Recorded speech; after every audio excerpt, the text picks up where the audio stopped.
Télé 50, une télévision républicaine, associe tout le monde au débat. Et voilà ce que nous avons fait ce matin. Il est parmi les grands dans les débats, il n'a pas sa langue en poche. On ne lui a pas raflé les dents, il reste Mokia Mangembo, président de MDECO. Bonjour. Bonjour, monsieur le journaliste. Vous avez Olé Chop Chop? Non, non. Ça, les Chop Chop, ça c'est... Les Chop Chop n'est pas bien dans la politique. Il faut rester constant. Vous êtes resté constant. Ouais. Alors, vous faites la politique pour un idéal. Ouais. Vous ne cherchez pas l'argent. Ouais. Beaucoup de gens le disent. Vous avez beaucoup d'argent sous Mobutu, un grand commerçant du café. Voilà, beaucoup de maisons dans la ville. Ouais. Vous continuez à avoir de l'argent. Alors, est-ce que cet idéal, on peut le connaître? Pourquoi faites-vous dans la politique? Pour récupérer vos maisons, entre guillemets, pour récupérer un peu d'argent. Quel est cet idéal? Non, l'idéal n'est que quand on met au monde un enfant, cet enfant est élevé chez toi, c'est ton enfant.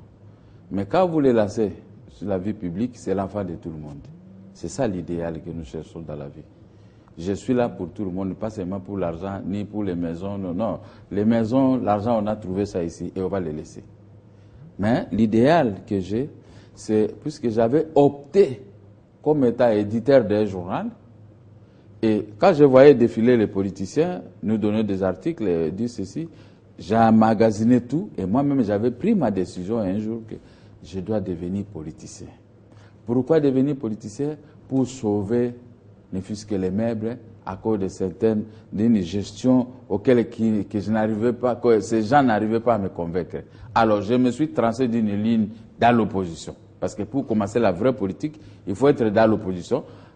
Dans l'opposition, on va dénicher des erreurs des autres. Quand vous serez là, vous n'allez pas tomber sur le même panneau. C'est ainsi que je dis, l'idéal tracé pour moi, c'est conquérir le pouvoir. Où nous allons conquérir le pouvoir. Et en ce moment, nous allons travailler pour l'amour de ces pays, pour le bonheur de ces peuples. Gabriel Moka est très connu sur la scène politique congolaise, mais son parti n'est pas connu autant que lui. MDECO, Gabriel est plus populaire que son parti. Comment comptez-vous capitaliser la popularité Mokia pour la faire bénéficier au parti à l'approche des provinciales? Merci. Comme je suis en tête de ce parti, le Mouvement des démocrates congolais, un parti politique de l'opposition, le parti est créé en 2004, non, 2002, 2003, 2004. On cherchait à avoir la personnalité juridique. Malheureusement, il s'est passé ce qui s'est passé. De $200 qu'on payait pour faire agréer un parti politique. On m'a dit non, comme c'est vous, c'est $5,000. Et il y a eu des difficultés jusqu'à le 11 mars 2015, de 2004, 2015, qu'on vient d'agréer les partis politiques. Donc le parti vient de naître. Vous avez donné les 5 000?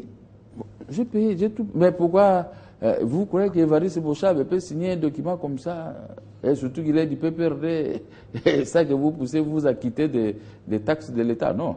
Moi, je n'ai pas été aidé. J'ai fait mon travail et le parti vient de naître. Maintenant, ce n'est pas qu'à une journée que je vais conquérir toute l'étendue de la République démocratique du Congo. Je pouvais le faire. Quelles sont les provinces cibles? Nous sommes en train de conquérir le Katanga, le Nord Kivu, le Bas-Congo, le Sud Kivu. Il y a un peu de complications là-bas. Et la province orientale, une partie de l'Équateur. Kinshasa n'est pas concerné? Bon, je suis là, Kinshasa est concerné. Si je ne cite pas Kinshasa, parce que je suis à Kinshasa. Et ici, Kinshasa, ce n'est pas une ville où moi je veux commencer à m'époumoner, parler. La ville me connaît directement, mais la ville doit connaître maintenant les mouvements des démocrates congolais, les MDECO. Et l'Équateur, ce parti, j'ai fait pratiquement les 3/4 de l'Équateur. Ouais. MDECO, à part Bumba, quelques petites cités, n'est pas très implanté. Mais comment allez-vous faire élire autant de députés provinciaux? À 2 mois, à 1 mois et demi de l'agrément, on ne peut pas tout faire. On ne peut pas chanter.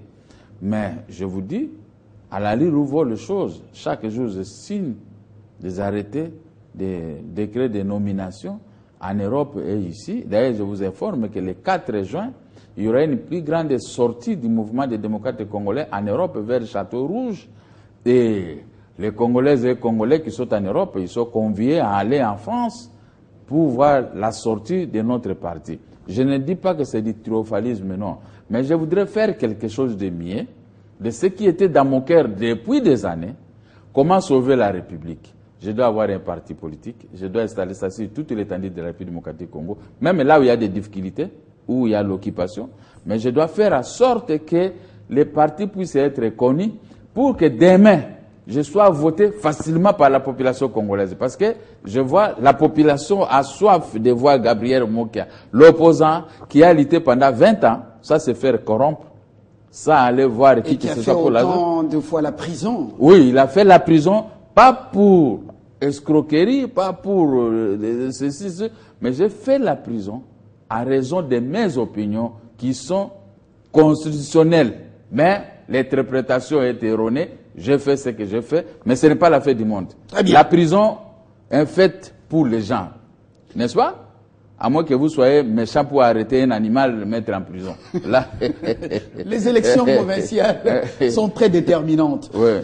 Pour peut-être avoir des sièges au Sénat, ouais, pour diriger de provinces parmi les 26 ou d'autres qui viennent de faire leur avènement, ouais, ou pour justement être siégé dans les assemblées provinciales. À Kinshasa, Mokia n'a pas d'ambition avec MDECO ou les partis alliés à celui de Mokia pour conquérir la ville de Kinshasa. Conquérir, pour moi, conquérir la ville de Kinshasa, c'est très simple. Si j'ai 24 ou 30 députés provinciaux, je prends la ville de Kinshasa facilement. Et je peux prendre plusieurs sièges au niveau du Sénat. C'est ça l'objectif.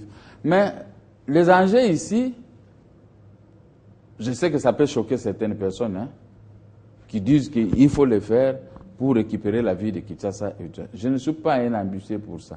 Mais moi, mon objectif, c'est l'année prochaine. C'est là où je suis en train de fonder mon espoir. C'est-à-dire quoi concrètement? Mais non, mais là, vous avez compris quand même. Je n'ai rien compris, à moins que les téléspectateurs l'aient déjà bien compris. C'est l'année prochaine dont je vais focaliser mes efforts pour atteindre un objectif tant entendu par la population de notre pays. Pourquoi? C'est pour procéder à fermer hermétiquement nos frontières héritées de la colonisation. Vous n'êtes pas Congolais, vous ne pouvez pas venir avec une arme pour commencer à tuer les Congolais. Voilà l'objectif que moi je cherche. Vous voulez être au Parlement? Bon, pas seulement ça, mais laissez ça dans cet imbroglio, laissez ça comme ça. Mais avec mes explications, peut-être vous pouvez comprendre. Si les frontières héritées de la colonisation sont hermétiquement fermées, il y aura la production. C'est ce que moi je veux. Puisque j'avais autant de clients sur plusieurs provinces qui produisaient des cafés, des caoutchoucs, des cacao. Mais aujourd'hui, ces clients n'existent plus parce qu'il y a eu des guerres, il y a eu de multiples guerres, il y a eu des tueries, des rébellions. Mais on va essayer de rassembler ce qui reste, les paysans, pour remonter notre économie en ce qui concerne l'agriculture. J'ai toujours rêvé, parce que je suis tiré de là. C'est par là, c'est ça qui a fait ma force c'est ça qui a fait ma force ici dans la ville de Kinshasa et à l'intérieur où je prenais chaque fois un petit porteur pour aller déposer l'argent dans tel coin de la... Aujourd'hui, c'est pas possible.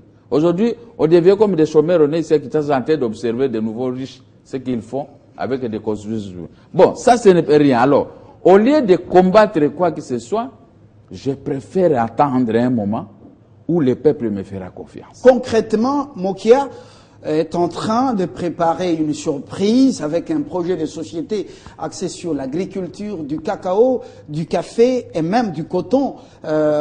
Mokia est futur candidat président de la République probable. Vous le dites. Je ne suis pas Jésus-Christ qui avait dit à ses bourreaux, vous le dites. Mais attendons le moment venu. L'année prochaine, cette année, c'est une année de préparation. Comment accéder à tel poste et comment sauver le peuple. Moi, mon problème, c'est comment sauver le peuple. Comment allez-vous y arriver avec une opposition Non, attendez, je termine là. Parce qu'avec mes idées, les peuples congolais ne resteront pas dans les noirs ou par manque d'eau. Il y aura l'électricité 24 heures sur 24 heures. Parce que j'ai grandi avec ça. Je suis venu des villages de mon territoire de Bumba. J'ai trouvé l'électricité. Le jour où je vais décider d'aller m'installer dans ma ville natale de Bumba, je dois laisser l'électricité à Kinshasa et partout. Et pourquoi pas retrouver la même électricité dans ma ville natale? Notre enfant était parti travailler à Kinshasa. Voilà, il nous a ramené l'électricité. J'ai ces idées-là. Je n'ai pas des idées de suivre des miettes et de l'argent. Non, non, non, non. On peut souffrir dans la vie, mais les souffrances parfois peuvent engendrer le bonheur. Donc c'est là où moi je me retrouve. Dans cette opposition à laquelle vous faites partie, vous, MDECO et Gabriel Mokea, vous vous supportez difficilement. Vous avez la peur de l'émergence des autres. Kameredi 2016, Tshisekedi n'est pas une option acceptable. Lui-même, c'est au doigt de là que j'y m'y mette. Et puis, nous avons également Léon Kengo avec son opposition républicaine. On a justement les Lisanga Bongaga qui viennent de s'élever contre Kengo. Il y a Kamanda Wakamanda, Kitengeyezu et Idambito qui désavouent, en fait, qui ne veulent plus marcher dans la vision de Kengo Adondo. Vous êtes, bref, dispersés, vous êtes vous-même opposés entre vous-même. Comment cette opposition va-t-elle faire face à un candidat, peut-être Dimitri Medvedev du pouvoir? Oui, Medvedev est en préparation, mais c'est de leur droit. C'est de leur droit. Quand il y a un désordre, il faut s'attendre que de l'autre côté, il y aura réplique. Peut y avoir le Medvedev. Mais seulement, je vous dis ceci. Cette chose, vous voyez, la plupart des gens que vous avez cités, ils sont beaucoup plus âgés que moi. Il me sera très difficile de les critiquer ouvertement devant la face du monde. Non. Je peux seulement dire, dans la politique, il faut être constant. Tous ont eu de l'argent sous Mobutu. Ils ont travaillé. Moi, je n'ai jamais travaillé sous Mobutu. Je n'ai jamais bénéficié de la manne de Mobutu. Je suis sorti de moi-même dans les affaires et dans la politique. Vous n'étiez pas aidé par Mobutu? Rien du tout. En tant que fils du coin? Personne ne m'a aidé. Moi, personne. Je suis un enfant d'un pauvre. Mais je me suis taillé une place au soleil jusqu'à arriver au niveau où tout le monde cherche. Alors, pour eux, qu'est-ce que mes aînés que vous avez cités, ils cherchent dans la vie? Ils doivent se regrouper avec les présidents du Sénat, puisqu'ils ont travaillé avec Mobutu. Et le PPRD a aussi ces gens, n'est-ce pas? Moi, je crois qu'ils pouvaient former le bloc pour pouvoir combattre les autres d'une manière normale. Hein?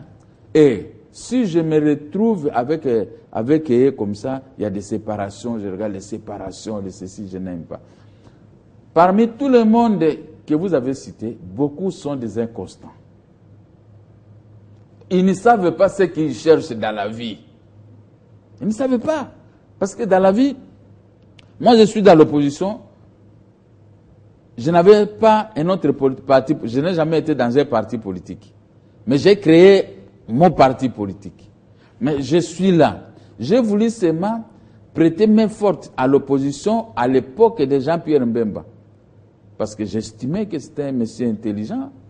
Et j'avais de bonnes relations avec son père. Je faisais du café avec. C'est son père qui m'avait demandé de soutenir l'enfant. Je ne pouvais pas respecter aux demandes de mon vieux. Mais maintenant, je suis resté dans l'Union pour la Nation. Et vous avez vu le succès politique que l'Union a récolté.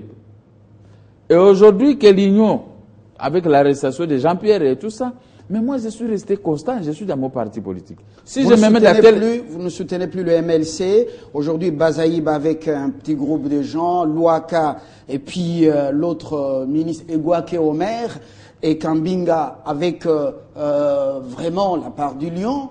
Est-ce que vous serez encore obligé, pendant l'approche des provinciales, de soutenir encore ce parti? Mais oui. Mon parti a une alliance avec le parti de Jean-Pierre Mbemba.